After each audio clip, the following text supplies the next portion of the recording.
No one has given explanations concerning the purpose of life and creation and the framework and fabric of the spiritual universe like Meher Baba. No, these were an integral part of his, we call life's mission. This was not the most important aspect of his work. The most important part of his work was working on the higher spiritual planes to effect the great spiritual upheaval that he declared would happen in this age.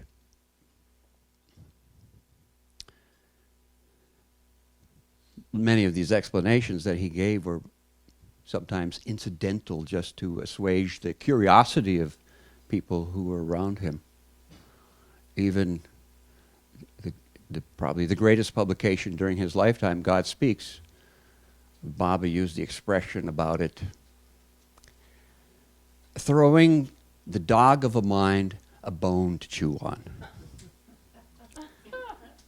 But, yes, and Erich would tell us that to help us, understand what the real important things were.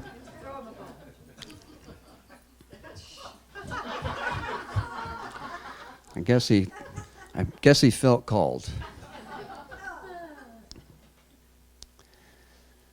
The Baba explained that the soul from the beginning of creation goes through this process of evolution of consciousness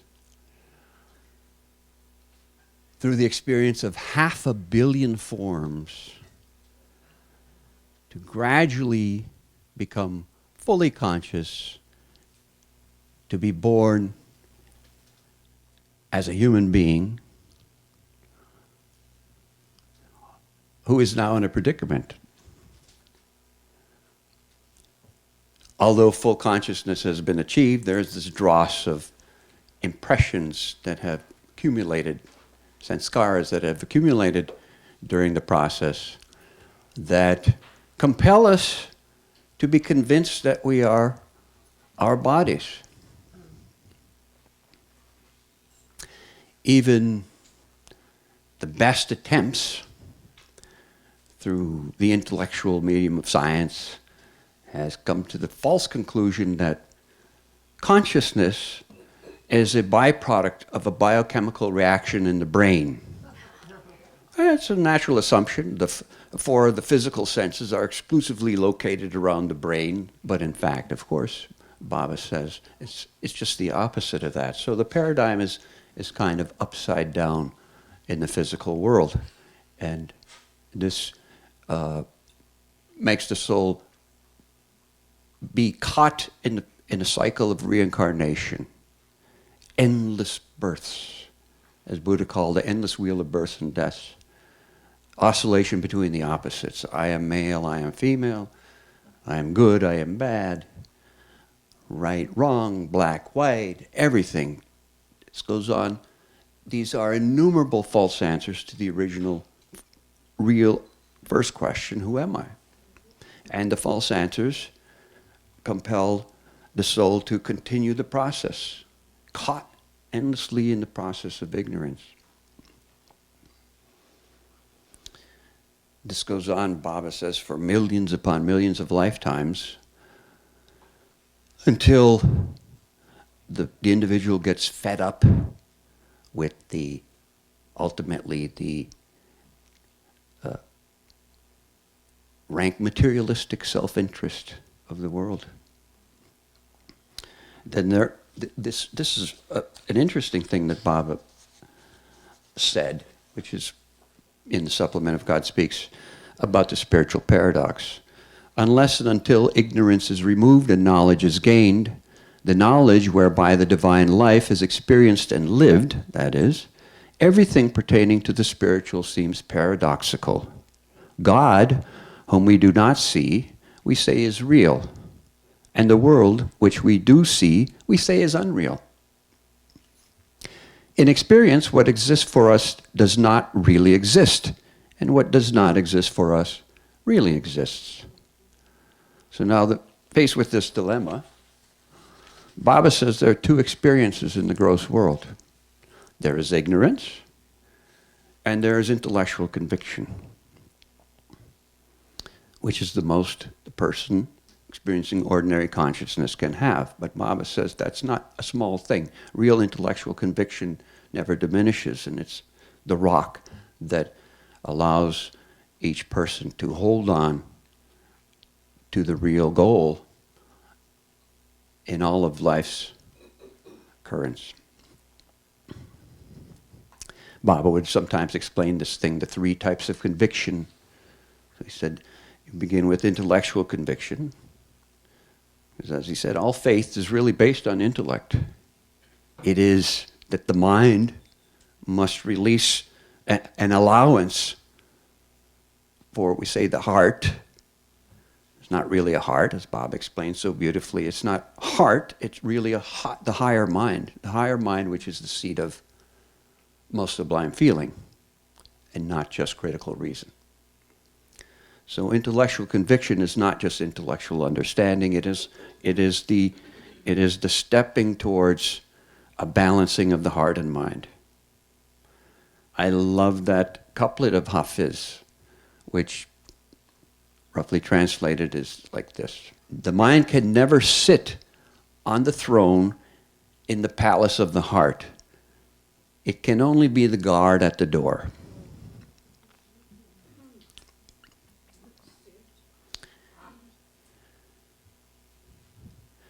The other types of conviction Baba mentioned, then what happens with intellectual conviction is as the soul progresses spiritually in the planes, then that intellectual conviction through the experiences of intuition and inspiration gradually becomes deeper, and eventually the soul gains mental consciousness. And the only sense experienced in the mental world is sight. And that sight is the presence of God, and then the actuality of God, the realism of God everywhere and in everything. So that, Baba says, is conviction by sight.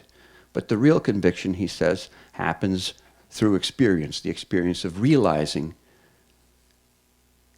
that I am that one and only that one exists. There is no other I. But as far as the soul struggling through the process, this goes on for millions of lifetimes, he says. He used this term, bumbling through millions of human reincarnations. Finally, the soul gets fed up, which is the first thing required. You must be fed up of the world, the false world. So he says eventually then the soul begins an effort to poke into the maze that leads out of the illusion of manyness towards the reality of oneness. Call that the spiritual path. Even then, it's not quick. There are many distractions along the way of a religious fear and promises by charlatans of quick realization of the goal through some exclusive technique. The most insidious distractions are self-deception and, most dangerously, delusion by someone who has achieved some occult charisma, but has no real authority based upon subjective spiritual experience. And Baba says, for those, that addiction is more insidious than any drug could ever be. And he said in this age, there would be many, on many different levels and many different faiths. But eventually another thing starts happening as time goes by. By the way, all of these bad experiences we've all most definitely had in our past, but there's something then that happens, and that is deep within the psyche, the sense of discernment gets developed, where we know when the time comes to something that this is not it, that is not it, and you Stay on the focus to the truth. And it's important, it's crucial. So the whole thing with spirituality is about readiness. What happens is we are associated with different souls through the processes of mostly, let's say, human reincarnation, all through from the beginning, but mostly, let's say, through human reincarnation. Some of those people we are associated with eventually become advanced. And some of them, a few of them, will become realized, perfect. And through connections with them, each one of us gradually makes steps forward. And many are connected to the only Son of God who has the eternal responsibility for the whole creation. So at first, indirectly through other persons who have connections before us, and then eventually through our own subjective experience of connection, we come closer and closer. Even you'll see in the example of Baba's own life, he contacted hundreds of thousands of people, mostly for a second or two. Usually he would give them something in prasad to eat. There was a tangible physical medium from his touching and giving prasad, and those persons consuming that. Maybe it was a beginning. Maybe it was a further connection. But it's an integral part of the Avatar's work whenever he comes, to continue contacting people. So he comes at different time intervals to be born as a man in different places, and invariably the same type of thing happens. He comes, his message is, God is one. We are all one. Love God. Love each other. And he lives his life. People are, at first only a few people are attracted, and gradually people are inspired by the undeniable truth of his life. And more people come to follow him, centuries go by, and eventually the followers of the great master find it socially, politically expedient to construct an external form of structure around the master's teachings.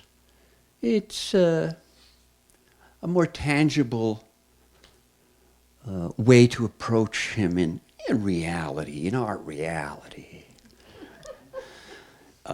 It makes the intellectual mind more comfortable.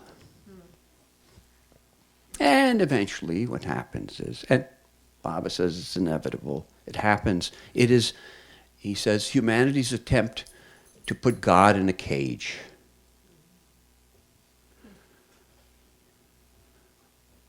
So they construct this organized religion, the original living message of love and truth of the master becomes perverted into an organized religion of rites, rituals, and ceremonies that then asserts we have the exclusive access to God. Not that Baba didn't leave us with some form. We have the Duni of Meherabad, we have the universal prayer, prayer of repentance, a few little things like that.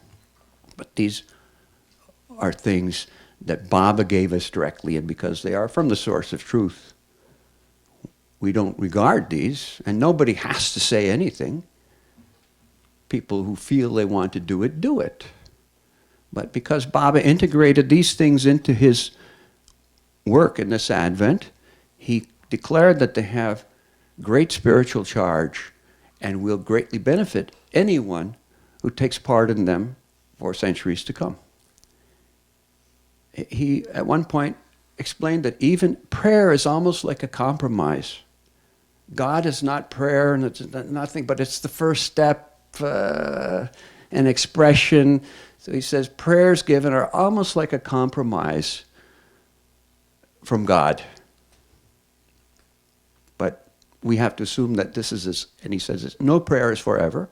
But we have to assume, as he said, this is the best, this is what you get in this Advent. The last line of the universal prayer is, you are named Izad, which is an ancient, Izad, the only one worthy of worship. Izad is an ancient name of God, which means the first soul, the essential one first soul. Baba referred to himself as the Ancient One. And the most comprehensive explanation I've ever come across for that is from the book Beams on the Spiritual Panorama, the essay Avatar as First Master. In the infinite beyond state of God, which transcends the categories of consciousness as well as unconsciousness, there appeared the first initial urge for God to know himself.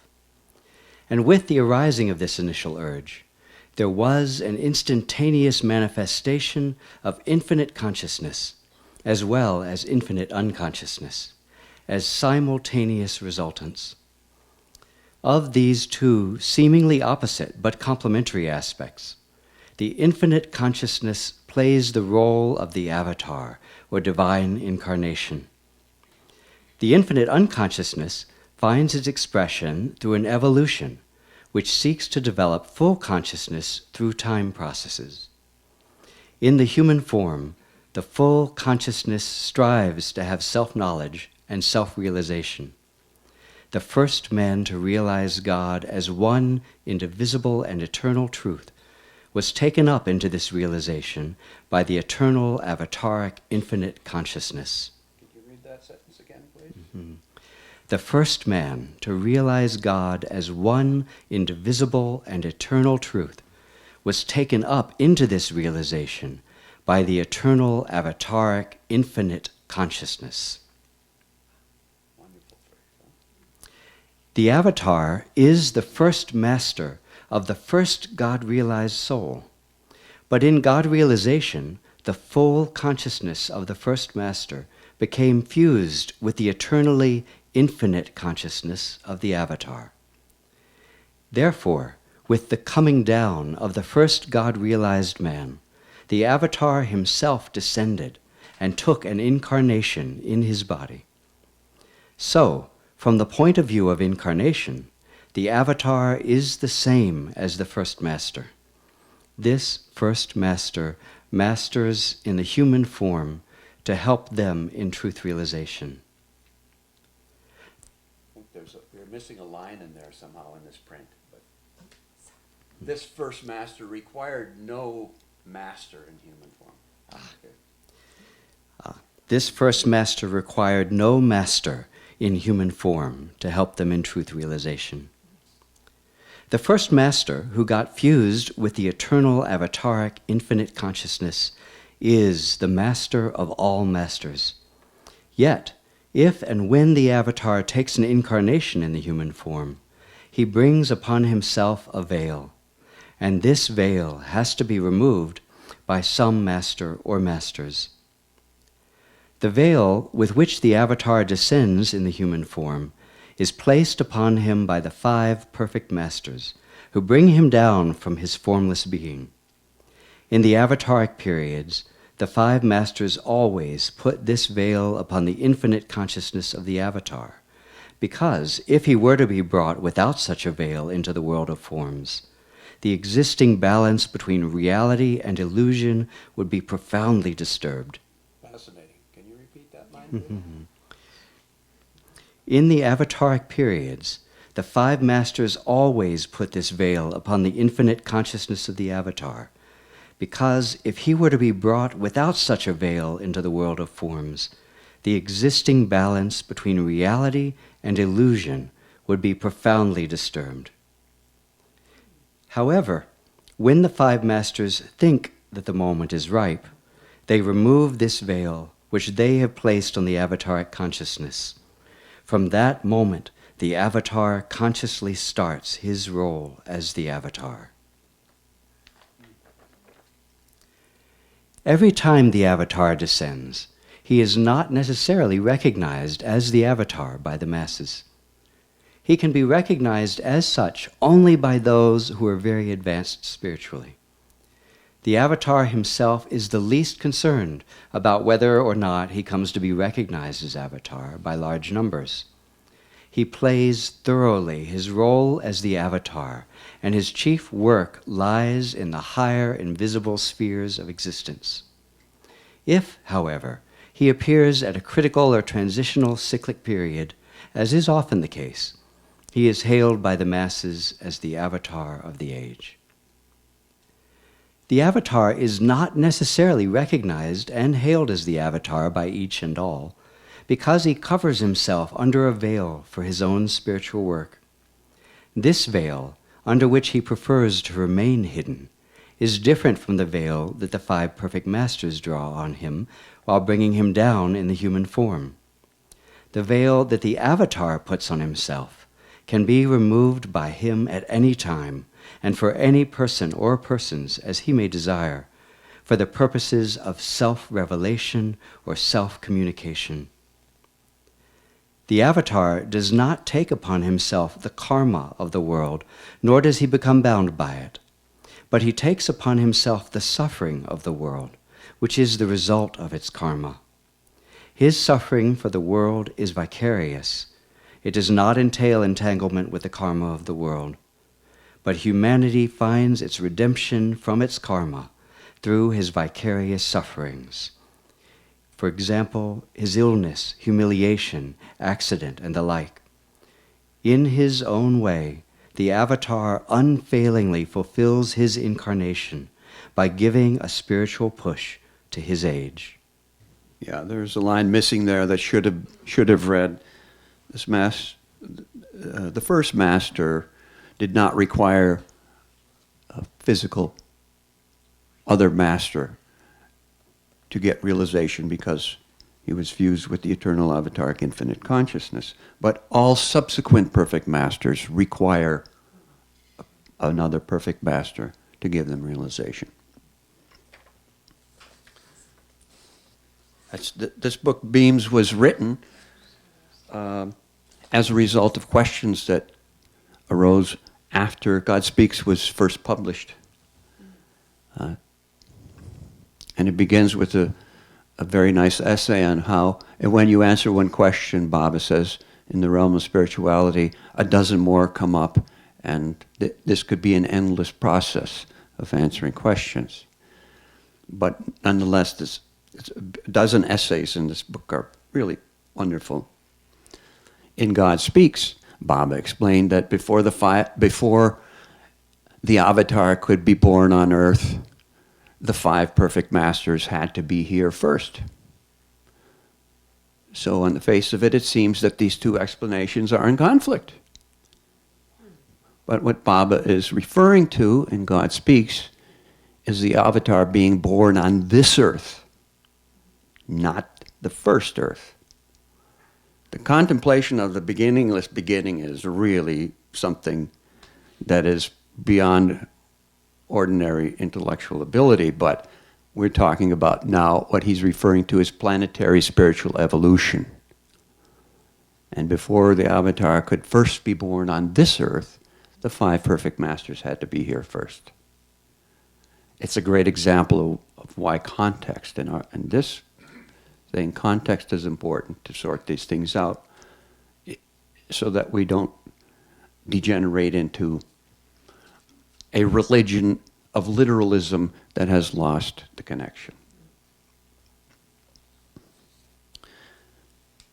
But now let's just consider the physical universe, since it is the field upon which the whole game of creation is played. Now, this subtle and mental, we don't know, they're vastly greater than the gross universe, but we're just talking about the reflections because the framework of creation, as Baba says, is always the same. The designs are innumerable. So look at the size of the physical universe. The consensus of astrophysicists today is that here's the thing. These numbers are so astronomical that it's ridiculous to say a number because they become so abstract that It's inconceivable. So I like the simile. Astrophysicists say generally that there are more stars in the universe than there are grains of sand on the planet Earth. Some of these stars have solar systems, and some of those solar systems have planets in varying degrees of development and contain souls in the process of evolution. And Baba has stated that 18,000 of these planets have fully developed consciousness, have souls that have fully developed consciousness. That means human beings live on 18,000 of these planets. Okay, if you, going back to the sand simile, if you take 18,000 grains of sand, I'm sure that can fit in your hand, or maybe two hands. But compare that to all the sand in the world, and then you can see that, mathematically speaking, the distances between these planets that are inhabited by human beings, by odds, also have to be astronomical. And Baba says they are astronomical, except that they're not so far after all, because human souls reincarnate from planet to planet. And that's how inner links are developed for human beings around the universe. It's amazing. And then Baba makes the statement, which to me is the most statistically incredible thing, where he said that our planet, Earth, is the only planet in the universe where a balance of the heart and mind can be achieved, where the spiritual hierarchy headed by the five perfect masters dwell, along with the musts and the other spiritually advanced persons, where there is the possibility of achieving the goal. One grain of sand, one speck off of one grain of sand, off of all the sand. So I tell people, my first reaction was, I bet you say that to all the planets.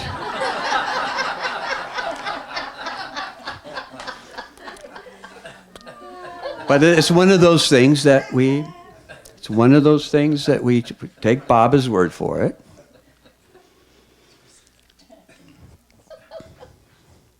Well, scientists believe that the universe is 13, 14 billion or so years old. But Baba has stated that this whole thing has been going on for trillions upon trillions of years. Again, this contemplation of the beginningless beginning is just mind-boggling.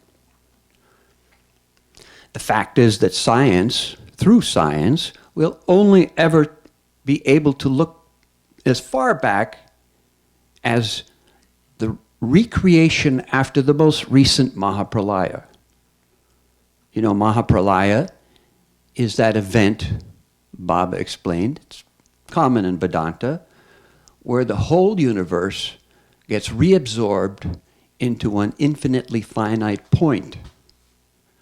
And Baba put it very beautifully. For a timeless, eternal moment, only to be re-expressed in creation again.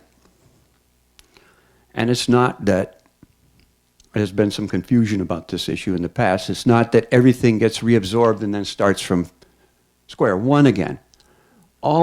This is how fine consciousness is. All of the consciousness of each individual soul recedes into a latent seed form in the universal mind, unexpressed in creation. So after Mahapralaya, when creation re-expresses itself, gradually, as suitable life forms are available, all of those levels of consciousness, the souls in different degrees of consciousness assume those available life forms according to their developed consciousness, and eventually human beings also then come back. I mean, we could have, the average human being now has gone through all of those as Baba said, 500 million different forms. And if you're looking at any kind of even the freakish forms that Baba has described and many of those were found in fossilized form on Earth, most likely we didn't experience that on this planet. It would have been ages ago. And here's the issue with the upside down paradigm. That is science thinking that this is reality and that all that other stuff is kind of theoretical. You may have your religion, it's all theoretical. Well, if the paradigm is upside down, the physical world is very plastic. So I always go back to Baba's statement in the final declaration, where he throws out this comment just about illusion when he's explaining illusion. The framework is always the same, but the designs are innumerable. And one of the questions that was asked, that was repeated in beams, is that what happens if a life form becomes extinct due to humanity's unnatural activity?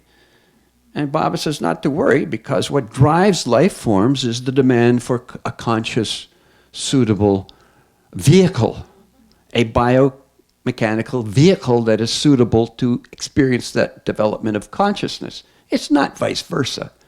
So the thing to always remember is that consciousness drives the body. The body does not determine consciousness.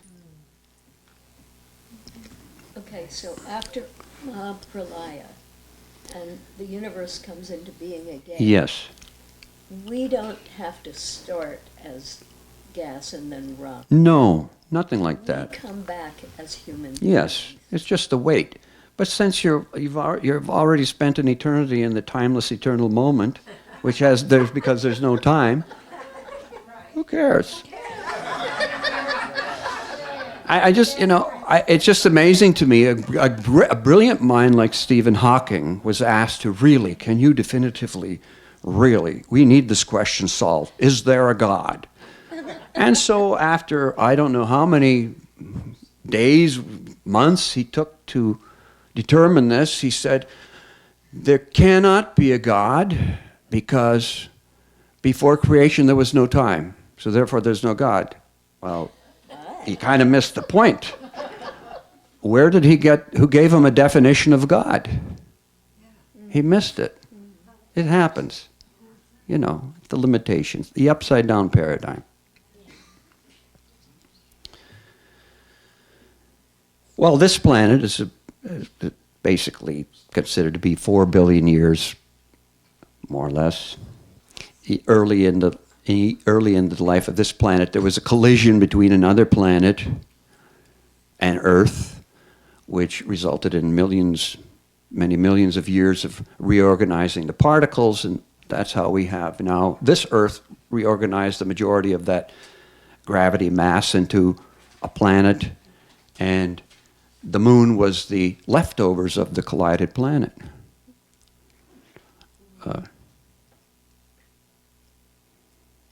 I just mentioned that because in 1952, when Phyllis Frederick was on the Senate with Baba, she had the opportunity to be there before others with Baba and the women. And they were having a lovely moonlight evening in the guest house compound, and she was looking up at the full moon. And Baba did something like this. She said, Baba, I feel like I've been there before. And Baba said, yes, the moon was once an Earth. Yeah.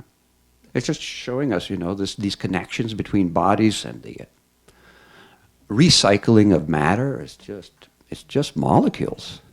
It's not the thing. It's just molecules. The urge to know is what's driving all of this stuff. The urge to know.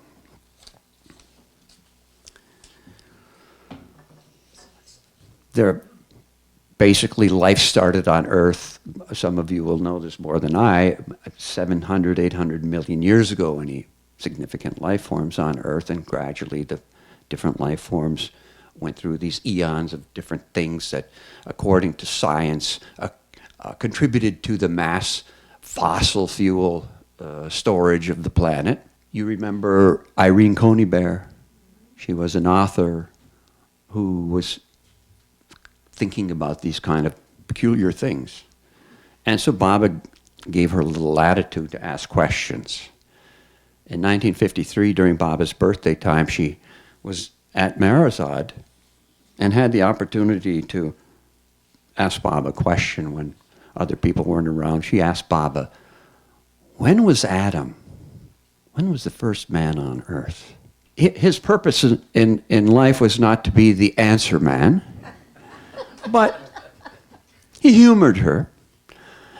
But in answering her question, apparently, he caused again so many more questions. But this is the fascinating answer Baba gave. He responded, if I answered that the first man came on this earth 84 million years ago, what would that mean to you? But the whole explanation will make you understand how the first man evolved and how this first evolved man has been repeatedly, millions of times, appearing not only on this earth, but on millions of earths, and so he is ageless and timeless. But this all has to be explained properly. The book that I have personally written when I had just stopped speaking and which I wrote in 1 year and which now lies in the bank to be touched only when I order, explains this point clearly. It is important for the world and the scientists to know, and therefore I have explained about cycles, the position of the earth for realization, the earth dying and the simultaneous evolution of another earth, not any other planet. When was the first human being evolved? When was the first realized being? Whether the chicken or the egg came first? All has been written in detail in that book. Again, the book, okay. Well, this is 1953. Later in that year, 1953, when Baba was in Dehradun, he made the comment, there have been many earths before this, and there will be many earths after this earth, when this earth is exhausted. He said, even now, another earth is being prepared for when this earth is exhausted. He said, it is three quarters ready now. Only another quarter has to be prepared. But God knows how long that takes. But all of these things are fascinating, of course. Again, the whole point of this is to help us consider the magnitude, the great eternity that he works in. When Debbie and I were living in the trust compound, sometimes at lunchtime I would go and sit with Erich when everybody else was gone, just chit-chat with him or talk about different things. One day, I brought up the fact I had been reading a book called Edgar Cayce's Story of Jesus, which is really a nice kind of a compilation of his readings about the Avatar and the different advents and different things around that. He explained an interesting point. Someone had asked him about the time, the lifespans of those characters in the Bible. Were those real? Or is this something just exaggerated in legend? And Edgar Cayce said, actually, the lifespans were much longer then, although not all the... Of course, what's not accurate about Bible history is the timeline and the actual ages. We know that the creation is not 6,000 years old. But Edgar Cayce explained that, yes, those lifespans were much longer, but in this modern age, where the speed of life has increased, it was spiritually expedient for the lifespans to shorten so that the experience of life, birth, and death could be quickened to help spiritual development. So that's what reason he gave for that shortening of the lifespan. So it made me think about the math again. So I'm sitting with Erich and saying, yeah, so, you know, I said, Erich, according to Baba's explanation, the natural course of human reincarnation till the end is 8,400,000 lifetimes, give or take 10,000. Yeah. I said, suppose any individual soul could get an average, a cycle from birth to death to birth again in 120 years, times this 8.4 million lifetimes. I said, that would be about 1 billion years. And still, I said, there are all these delays. There's suicide delays. There are delays because you don't have suitable connection to people who could be parents and family. And sometimes, as Baba said, there are ages when the soul just is not suitable for them to take birth. They may lay back tens of thousands of years if it's not right. And they don't have the opportunity. But say, even if they could get that birth in a cycle of 120 years, our time, I said, that would take 1 billion years. Eris just chuckled and said, say at least 2 billion. The point being that obviously those persons who we see, not any of us either, could possibly go through the whole complete human experience on one planet. So this long process of human reincarnation, planetary spiritual evolution, is all connected. It's all connected. It continues to be. There has to be connection. Creation has to be interconnected. In this known history, Baba would refer to the known avatars, and use them in his work sometimes. That is, for an example, in the new life, he asked money to write the names down of the known avatars. So that started with Zoroaster. When we would go to India in the old days, I know myself, asked them in Mandali Hall, when did Zoroaster live? And they Mani and Erich, who were there, would say, Baba said 10,000 years ago. 10,000 years ago. After Zoroaster, there was Ram. But Baba hinted during the 3 Incredible Weeks that Ram lived 7,000 years ago. So now there's a gap of 3,000 years, and according to Baba's time given for Avataric cycles, there had to be at least 2 between Zoroaster and Ram that we don't know. We're assuming Krishna came immediately after Ram, but we don't know that. Then there's a big gap between Krishna and Buddha. There had to be several more there. Suddenly, from Buddha to Jesus to Muhammad, those 3 advents are closely connected in time, which is anomalous. And some people have trouble with that. They don't fit the cycles. But what I say, personally, my conjecture is that these 3 had to be closely connected so that the followers from these belief systems, these religions, could interact with each other in culture and create the atmosphere, the environment for this final, very important advent in a cycle of cycles, as Baba said. Once in the early days, 30s, maybe early 40s, at Meherabad, Baba told the women on the hill that he was the last avatar in a cycle of 24. Now, this is before he was talking cycle of cycles. He said he was the last avatar in a cycle of 24.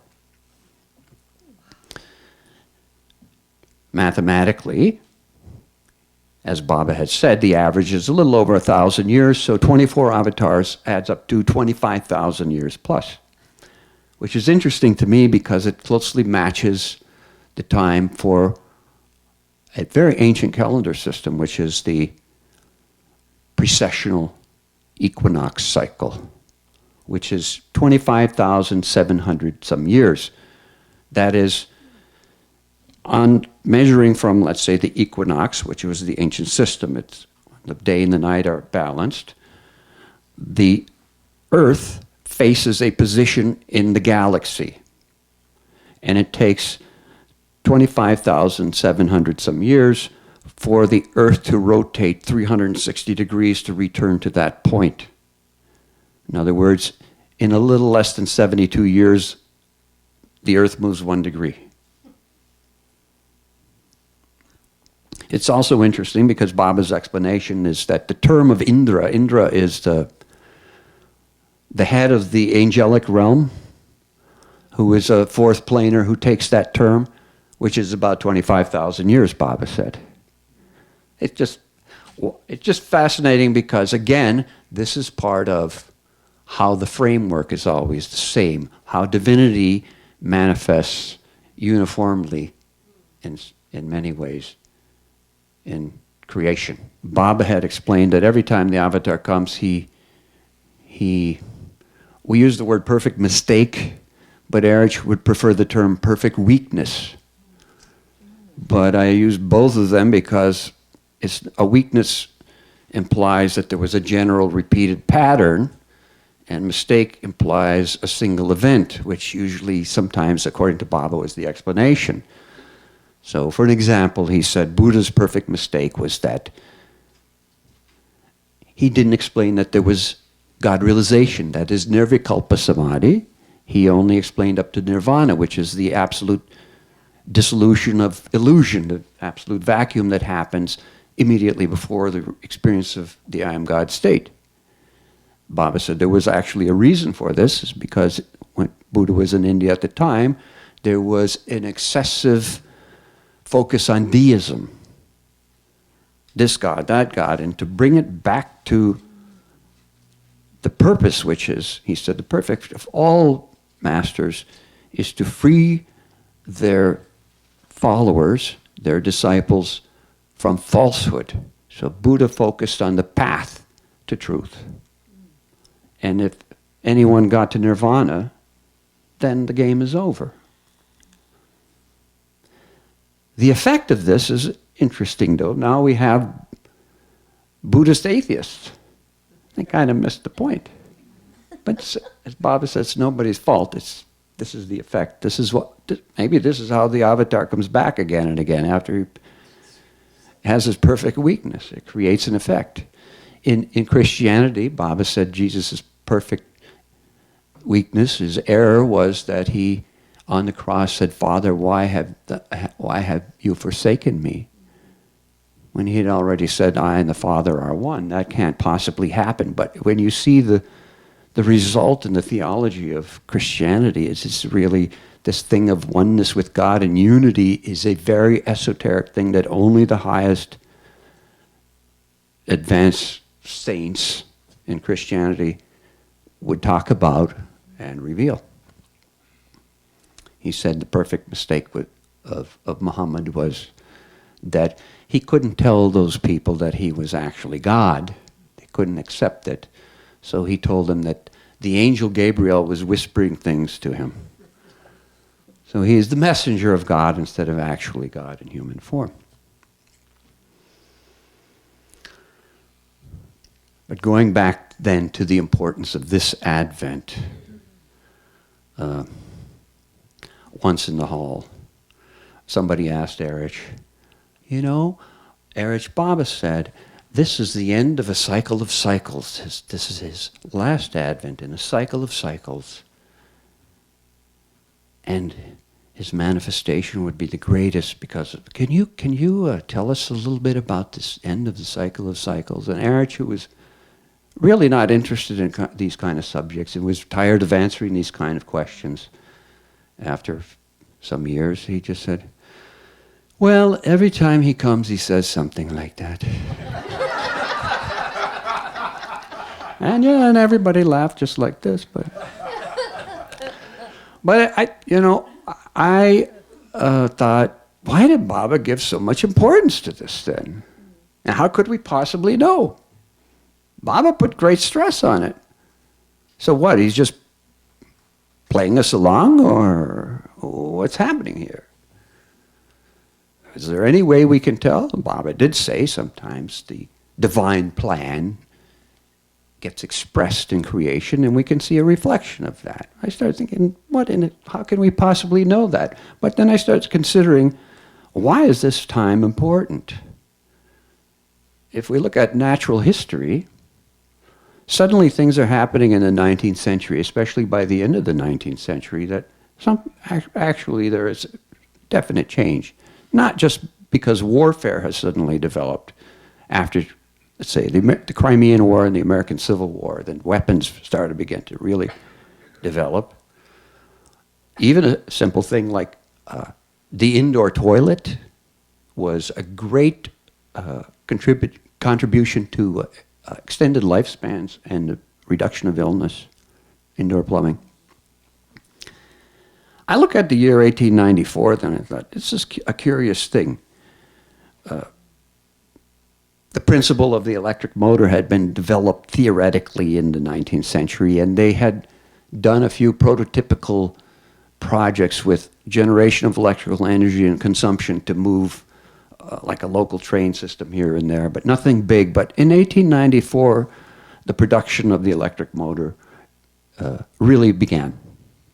And because of that, the elevator was invented that year. Motion pictures were invented in 1894. Many interesting things were invented around that time, including a simple thing like the zipper, which is a very simple device which has saved God. How could you calculate the time it has saved humanity? It's true. But what happens then is human beings who are used to being just involved in these tedious tasks, suddenly they're happening more quickly and efficiently, and their minds are changing. The direction of the thinking is starting to change. At first, it's leisure and play, but then eventually there's deeper thought happening. They can start reading philosophers and different things. Things are happening now. The most significant, probably, invention regarding Meher Baba's advent in 1894, not invention, but finally it really began, was the production of the automobile in Indiana. Very symbolic for this advent, which also then had to do with the consumption of what's considered the stored energy of the planet in the form of hydrocarbon-driven vehicles and other things. Even the name is like a spiritual metaphor for the internal combustion engine. It's also contributed to now mass pollution of the planet. When Paul Brunton interviewed Baba at the cave at Meherabad in 1930, Baba just frankly told him, you see all this advancement in mass communication, mass transportation, in all these very efficient ways of living physically in the world. He says it's all due to the fact that it is time for the Christ to manifest on earth. It is all making the possibility more viable for me to give my message to humanity.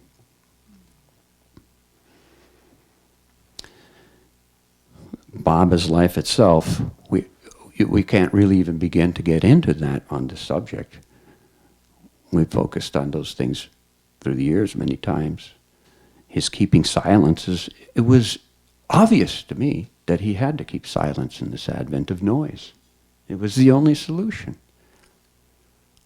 But all the work, all the different phases of work, all integrated in seclusions, the burden of suffering, on it went.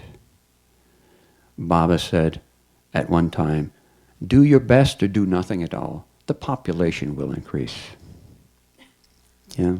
And he mentioned that all these so many souls from other planets would now be taking birth on Earth because they were being given the opportunity to have a birth on Earth during the time of the Advent.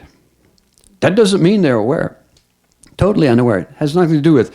The thing to remember is our subjective awareness plays very little part in the game. We're like toddlers being led. We just go. Where Daddy brings us, we just go there. All of these millions and upon millions of souls from other planets who take the opportunity to have a birth, they're given the opportunity to have a birth on Earth during this Advent. This is the reason why the population had to grow. There's another important aspect to that, and that is that the intensification of interaction happens. And when you add that with this element of mass transportation, mass communication, what the result is that these ancient karmic connections and patterns from ages are suddenly rapidly being resolved.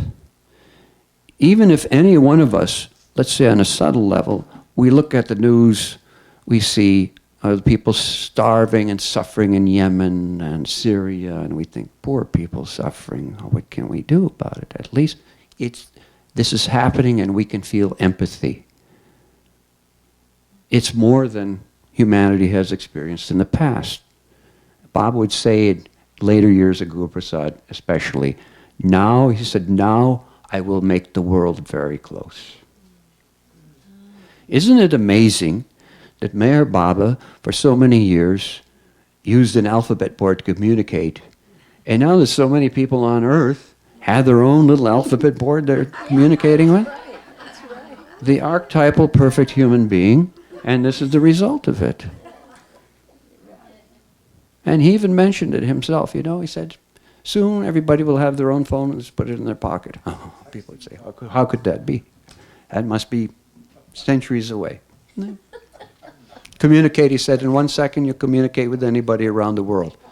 All of this is to resolve those ancient karmic patterns, connections that happen, that take so many ages to develop, now are being quickened, resolved quickly. It's quite an amazing thing. Going back to this explanation about cycles, Baba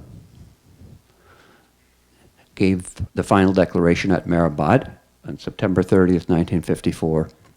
There were about 1,000 men present who had been invited.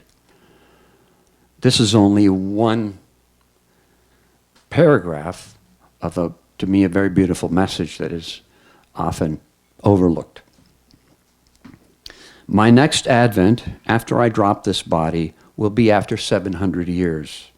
And that will mark the end and the beginning of a cycle of cycles. All cycles of time and illusion end and begin after 700 to 1400 years. There have been and will be millions and billions of such cycles in a cycle of cycles. Yes. What's that last line?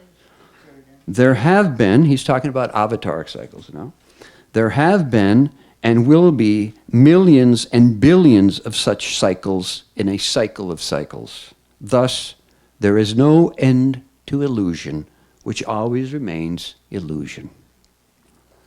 Baba once said that a big cycle was about 12 billion years or so. Did you say B with a B? B, 12 billion years or so, a cycle of cycles, something like that. Going back to the explanation that everything is only spiritually advancing for the most part on this planet, in the true sense. So all the people who take birth here, whether they realize it or not, are extremely fortunate. How long does it take to get that opportunity? And then how about a handful of us who are obsessed with keeping company with the Ancient One? It is like how Baba often reminded the people who were around him, the handful of people, he would say, you all have no idea how fortunate you are.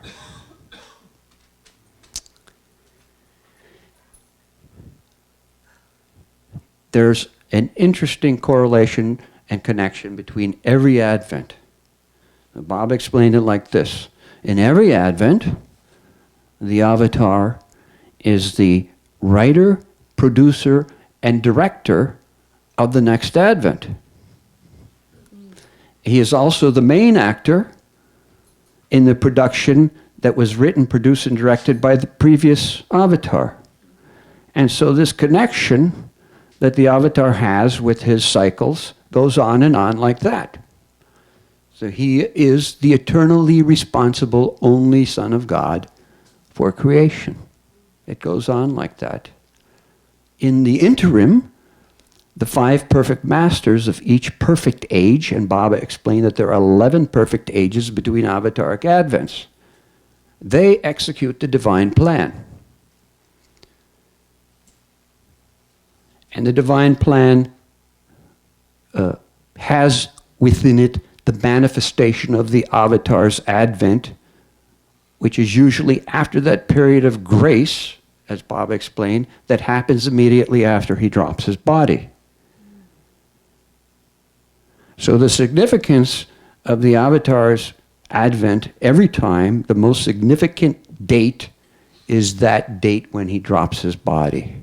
That's why Amar Tithi is so big to us, because that's when his work gets released. After the final declaration in 1954, the following years, Baba put great stress on what seemed to be this enigmatic subject. My humiliation, the breaking of my silence, my glorification, and my manifestation.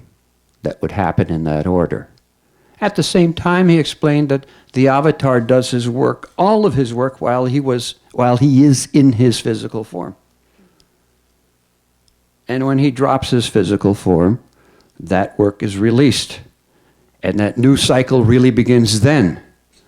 That is, the execution of the divine plan begins from the work he has accomplished. So it is the great milestone. What is this thing, manifestation? What do we really care about? Manifestation, what does that mean? Well, Baba said it's important for the world to know him personally, to reap the benefit of his presence. Otherwise, if it were just us, we'd say, we're fine as it is, thank you. Yet we're kind of in this conflict, because Baba said, now is the time to tell the world I am God in human form, yet we like it just fine like it is. On the end of July, Baba said, my work is completed 100% to my satisfaction. Yet he continued his strenuous seclusion work, hammering his fist. As his body, his health became worse and worse, and eventually dropped his body 6 months later. So Baba explained it to them like this. He says, I am like a commander on a battlefield, mortally wounded. I know that death is inevitable, but as I'm stumbling to my death, I see some ants on the ground before me. And out of compassion for the ants, I struggle a few more steps before I fall. Ants? What are these ants? So Erich explained, these ants are truth-loving humanity. People who didn't necessarily have some spiritual connection with some advanced persons, maybe not even the avatar, nothing like that, but within them, they had a yearning for truth and out of compassion for them, this extra bit. The result in his work will be an extension of this period between the time he drops his body and the actual manifestation, which he says will happen after a period of great world conflagration, great suffering. Which is happening now. It's only beginning, according to what Baba has described. And he said, I won't break my silence of my own accord, I will be forced to. And that event happened a few days before Baba dropped his body, according to Erich. He won't say that much, but okay. According to Baba's statements, it's clear to me why Baba has said all the work he has done was accomplished in his physical lifetime. And that last thing of breaking his silence, it was not a clearing of his throat. He really made the sound. The sound, as he indicated, that was there. Francis was also there in the room. Was it like an ohm? It wasn't ohm, it was a very loud Baba didn't say ohm, he said it's the sound that he would be forced to make. It happened.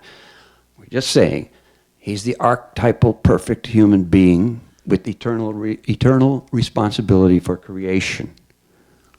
And according to his explanations, we're just putting these things together. The Mandali never talked much about these subjects, by the way. They had us focus on his divine humanity, because the real thing is about love. But I don't profess to get into that. This is not a meeting of poetry, it's a meeting of fascinating things. But the purpose of all of this is to help us put this together and have a big picture, because ultimately what it all means is that we have a way of remembering him that is really relevant, really relevant. I have a question. Yes.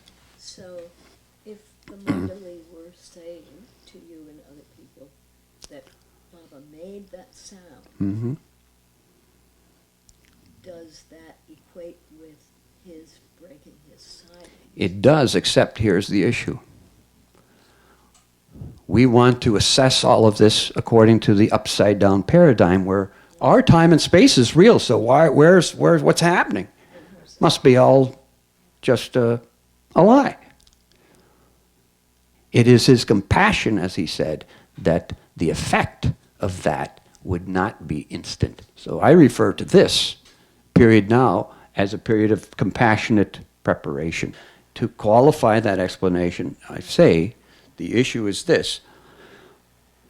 These things cannot be assessed in our upside-down paradigm. This is illusion. To apply plastic time and space to reality, you're going to miss the point. It is this period of compassionate preparation that is helping individuals gradually to make a connection. And all of us know, first of all, it's not about saving our asses. It's about finding that essential truth. That's what his work is, freeing us from falseness. No one can come to Meher Baba through persuasion, coercion. There's nothing to convert to. There must be an individual subjective experience of inspiration. That is his work. It's not ours. I tell people it's like this, you know. The intellectual mind is like a ball and chain that the heart has to drag around. And if all of these things can make that ball and chain a little lighter and easier to drag around, then fine. That will help us. This manifestation happens usually in the second, third perfect age after the avatar drops his body.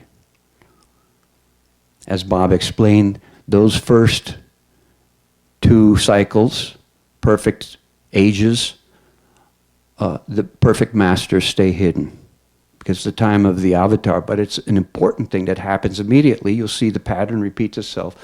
After the avatar drops his body, there's a period of catharsis, suffering that happens, often to the followers of the avatar. That process is how they get cleaned, by becoming, in the worst case, martyrs for the cause. That's how they get cleaned.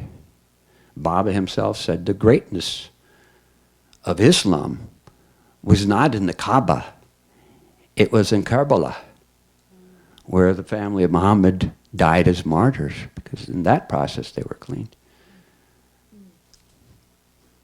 But after that happens, then suddenly there's a flowering of the faith. It's a catharsis that you can see it in the recorded histories. And Bob himself would talk about the time after he dropped his body that would be a time of great suffering before he broke his silence. And what we're talking about is the effect of the breaking of his silence, because it's all about sanskaras. There has to be a tremendous breakdown of sanskaras in order. The truth is always there, but the truth is silent behind the noise, the noise of illusion.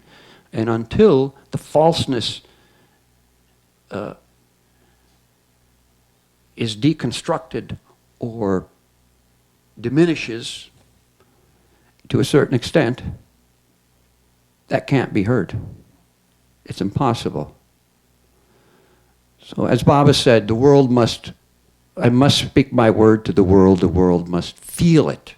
Feel. It has to be felt. That means it's not a convincing through literature. There's no book per se that is going to convince people like that. So everything we're saying, like the sped upness of life. It will, and it must happen. All of this intensification is crucial to create the environment that will lead to the final catastrophic destruction of falseness. To the level. Now Baba would use the term more than once, that 3/4 of the world will be destroyed. And although he explained it down a little bit in 1954 after this, he also told him that everything he said was true. He's God, and everything he said was true. Don't think that he was just... Those 4 messages given from 54 through 55 are all interrelated. That's a whole nother subject we could easily spend an hour on, so we won't get into that. Only to say that he did say it would happen. It will happen. Things are, on all fronts, things are becoming tenuous on all fronts. It will reach a peak, and Baba had said that only when things reach a point of absolute deadlock in the world, and the whole world cries out, enough, will I be forced to break my silence. So that process is going on. But now, the final point I want to bring up today is because the relevance of his circle, every time the avatar comes, he has a circle. And it's actually 10 circles of 12, plus the 2 appendages, who are closely related to the first circle. The first circle, Baba said, must get realization within that period. And he said that period of grace lasts 100 years if he comes back in a short cycle, or 200 years, like in the case of Muhammad, when he would come back in a long cycle.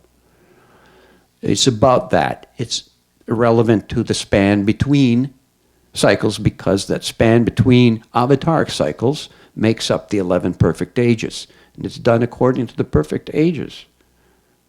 So the first perfect age after Baba, we can say, is done. Mathematically speaking, it should be done, and we should be in the middle of the second perfect age. But within another 50 years, according to Baba's explanation, all of those first circle members must be realized. So we know Mera's not coming back. Gustaji went. He was the one that Baba mentioned in the 20s that would get realization before he himself dropped his body. Gustaji died in 57. Baba said he's finished, got realization. Mera won't be coming back, but he said Mani and Erich would come back one more time. Sava Kotwal said Padri and Pendu would come back as perfect masters, to be perfect masters. So these are the people. They must come back within another 50 years and take their duty as assigned to them in the divine plan to execute that duty. And I always thought, who would be more suitable to execute the manifestation of the avatar of this age than his circle people? And it just makes perfect sense. It most likely is like that every time. Will they look the same? They will appear the same, Baba had said, not in God Speaks, but it's another explanation he gave. They will appear the same as when they first entered the circle, but we don't know what that was and how they looked. We don't, Baba didn't reveal all of that stuff. This is something, every time the avatar comes, part of his work is to prepare future circles. And the people of the 10 circles must be out of the game by the next advent. Must be totally out of the game. Out of the game means realization. And I'll just make a conjecture here. Let's say, Baba said Baba Jan in her previous life was Rabia of Basra, who was six-plane saint. But she lived centuries before. It's possible that Rabia of Basra was was a member of one of the succeeding circles of the Avatar. And her final role as perfect master was to unveil the next avatar. It's possible. Just explaining this as a hypothetical so that we can kind of get an idea of how this is an ongoing connection. It's all an ongoing connection. And it is all the game of the one, ancient one. That's it. I have enough time for today. Thank you for coming. Any questions? Yeah, I have a question. All his answers we never got to. I forgot what the question was. So these people from other planets, although there is no need to take birth on other planets after they have achieved a birth on Earth, that doesn't mean they won't.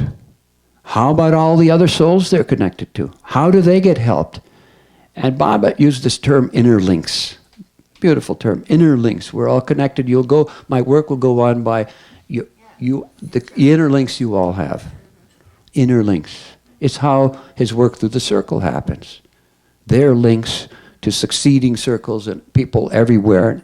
From there it spreads out into the whole universe. So the universe has to stay, it's not compartmentalized per se, it is connected, very connected. Final declaration, I'll see if I can just remember that particular paragraph. Unity in diversity, this is a really good subject for today too. Unity in diversity can be made to be felt only by touching the very core of the heart. This is the work for which I have come. I have come to sow the seed of love in your hearts, so that in spite of the superficial diversity which your lives in illusion must experience and endure, the feeling of oneness through love will be brought about amongst all sects, religions, faiths in the world. Something like that, paraphrasing. Beautiful. Perfect our political climate because we'll know that this is happening. It's great, Katha. When Trump's heart is open. All of these people are just, no, not necessarily. His job is to be a catalyst for catharsis. And all of these people, as Bob explained, are just puppets in the hands of the perfect masters. That's all they are. It takes millions of births to line up a Donald Trump, somebody like that, a Hitler, Baba had said. These people who take roles, they have to be perfectly prepared for these things. It has nothing to do with our apparent moral judgment, because in the end, they play a specific role in the divine plan, which is much broader than can be assessed by morality. So we don't know. We don't know. Pardon? Yes. Yes. Remember again, the universal message. All this world chaos and confusion was inevitable. Can I say it? Yes, go ahead. All right. Okay, that's one. All this world confusion and chaos was inevitable, and no one is to blame. What had to happen has happened. When what has to happen will happen. There was and is no way out except my coming in your midst. I came because I had to come. I am the Ancient One. good way to end. Bruce, you had a question?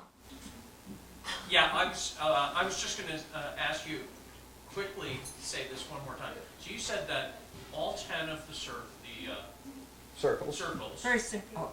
have to be realized out of the game by the time of the next advent. Advent. Right. It is what's triggering the manifestation. The ramifications of the first circle's realization go rapidly through the universe. All the succeeding circles and all the spiritual hierarchy and all of that. It happens very, spiritually speaking, it happens very rapidly then. When Mani was there with us, and she would often say, Baba said, I have one more lifetime as a man. We would say, oh, isn't that sweet? Not thinking, First of all, if you're Mani as a Rani, what's going to be better than that? And considering we never thought 84 lakhs lifetimes and all of that, in those days, it was just, they were so natural and human. And once, when Mani came into the office, was standing by Debbie's desk, and again she repeated this thing. Hey, Baba said I had to live one more lifetime as a man, and Erich has to come back as a woman. Yeah, so that's it. But Amazing. Eric said he wanted to come back. Yes. Why? Tell him. So, Yeah, tell us why. well, this is what Eric said once, sitting in the office with him. He said, anyhow, I have to come back one more time as a woman. I said, Erich, why would you want to do that? Yeah. He had said other funny things, in the past, like his dry wit. He would say, people would say, the Mandali, how fortunate they are, adventures with Baba and all that, but really speaking, we were only the servants of the women. So Erich had this comment, anyhow, I have to come back one more time as a woman. I said, Erich, why would you want to do such a thing? He says, I want to know what it feels like to love him.